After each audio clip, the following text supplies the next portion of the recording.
5 نمازوں کے ساتھ 5 سورتیں پڑھنا، اس کے 5 فائدے ہیں۔ فجر کی نماز کے بعد سورہ یاسین جو شخص پڑھتا ہے اللہ اس کے معاملات اپنے ذمے لے لیتے ہیں، یعنی اس کے تمام کام کاج اللہ اپنی قدرت اور رحمت سے پورے کریں گے۔ ظہر کی نماز کے بعد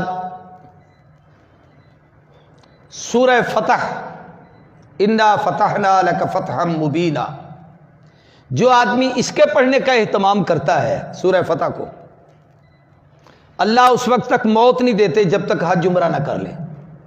تجربہ کر لو۔ حضرت درخواستی کے ایک پرانے شاگرد تھے، مولانا قدرت اللہ، فورٹ عباس کے تھے۔ میں وہاں تقریر کرنے گیا، معذور تھے، ایک بازو ان کا نہیں تھا، یہاں سے کٹا ہوا تھا۔ میں نے اس تقریر میں یہ وظیفہ بتایا کہ آپ لوگ اس صورت کا اہتمام کریں، اللہ حج عمرے کی سعادت نصیب کریں گے۔ وہ کہتے میرے دل میں بڑی امنگ تھی اور مجھے یہ تھا کہ بھئی اسباب بھی نہیں ہے، ایک چھوٹی سی فیکٹری میں ملازم تھے، 500-700 روپے تنخواہ تھی اس وقت۔ تو کہتے میں نے توکل کے ساتھ اس سورت کو پڑھنا شروع کر دیا، روزانہ ظہر کے بعد پڑھتا تھا۔ سال نہیں پورا ہوا تھا پڑھتے پڑھتے، کہنے لگے فیکٹری مالک نے ایک دن مجھے بلا کے کہا مولانا صاحب آپ کا وہ پاسپورٹ وغیرہ بنا ہوا ہے۔ میں کہ جی غریب آدمی ہوں، میں نے کوئی باہر سفر پہ جانا ہے کہ پاسپورٹ بنوں؟ کہنے لگے نہیں میں پیسے دیتا ہوں، آپ پاسپورٹ تو بنوائیں، اللہ آپ کے لیے کوئی آسانی فرما دے۔ کہتے جی اس کے پیسوں سے میں نے پاسپورٹ بنوایا، اس نے مجھے پاسپورٹ لے کے جی ویزا لگوا دیا، خرچے بھی دیے، سفر خرچ بھی دیا، ٹکٹ بھی دیا، 10 روپے بھی میرے خرچ نہیں ہوئے، جیسے گیا تھا اسی طریقے سے سفر کر کے واپس آیا، بلکہ وہاں سے اللہ نے جو نعمتیں دی وہ بھی ساتھ لے کے آیا۔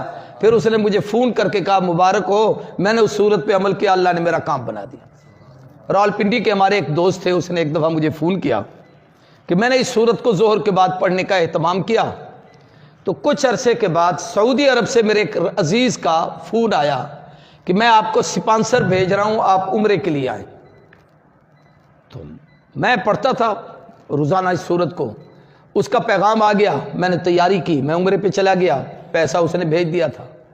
اس نے کہا میں نے خواب دیکھا کہ مجھے کوئی آدمی کہہ رہا ہے یار وہ تمہارا عزیز رشتہ دار ہے، غریب ہے، اس کی تمنا ہے، اللہ نے تجھے توفیق دی ہے تو اس کو عمرہ نہیں کراتا۔ اب وہ کوئی بزرگ مجھے کہہ رہا ہے، میں نہیں سمجھا وہ کون تھے، یہ اس نے وضاحت بھی نہیں کی۔ تو کہنے لگے اس نے وہ سپانسر بھیج دیا، میں عمرہ کر کے آ گیا۔ یہ تجربات ہوتے ہیں، تو اگر اعتماد سے آدمی کرے تو فائدہ ہوتا ہے۔ عصر کی نماز کے بعد سورہ نبا، عما یتساءلون پارے کی پہلی سورت۔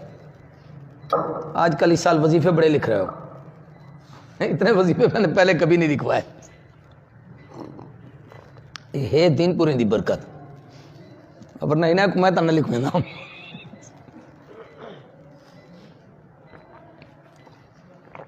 کچھ وظیفے میاں صاحب کے پاس بھی ہیں، وہ ان سے پوچھنا، جس کی شادی نہ ہو نا یہ تویز دیتے ہیں۔ دین پور میں ایک جمعرات ہوتی ہے، اس کو کہتے ہیں چھڑیں دی جمعرات، چھڑے سمجھتے ہو اکیلے جو ہوتے ہیں، اس رات اتنے لوگ جمع ہوتے ہیں جس کی حد نہیں، صبح کو لائن لگی ہوتی ہے، سب کو میاں صاحب نام پوچھ کے تویز لکھتے جاتے ہیں، دیتے جاتے ہیں، کام ہو جاتے ہیں۔ تویز کی تو پتہ نہیں اجازت دینا دیں میاں صاحب آپ کو، لیکن وہ یہ ہے کہ تویز لکھ دیں گے آپ کی شادی ہو جائے گی جن کی نہیں ہوئی۔